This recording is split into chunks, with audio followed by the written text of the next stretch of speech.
Eu tratarei de non repetir argumentos que acaba de verbalizar a deputada, pero si é certo que no compromiso das deputacións a mí gustaríame decir que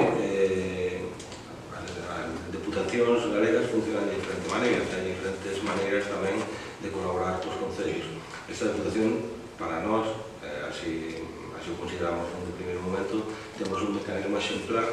que incluso consideramos que se debían plantexar outras deputacións. A Deputación de Pontevedra, por exemplo, ten un plan de cooperación cos concellos que pon condicións. A Deputación da Coruña,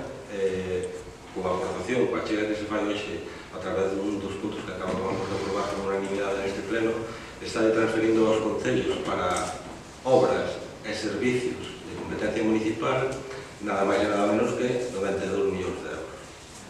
92 millóns de euros. Cando falamos de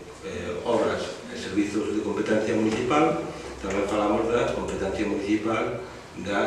que marca a Lei de Benestar Animal. Si é certo que se vemos a justificación dos plans, evidentemente a preocupación por o cumprimento desta lei non se reflexa no que despois justifican os concellos. Pero o máis curioso é que, como ben decía a deputada, a Xunta de Galicia lexisla, pero non consigna créditos para axudar logo a que esa lei se cumpla. Neste momento hai unha orde da Xunta que prevé a aplicación de alrededor de 300.000 euros para o conxunto de Galiza, para cuestións moi concretas, que é unha cifra realmente pobre para desenvolver unha lei tan complexa como a Lei de Benestar Animal. En todo caso, a Deputación, a pesar de que xa aporta dentro deses 92 millóns de euros a capacidade aos concellos de que poidan, con esa chega, facerlle fronte ao que marca a lei, está disposta a avaliar a complexidade que temos no territorio da provincia e os concellos e coa propia Xunta e a seguir tamén incrementando esa aposta económica para que os problemas se minimicen no posible. Eu simplemente para rematar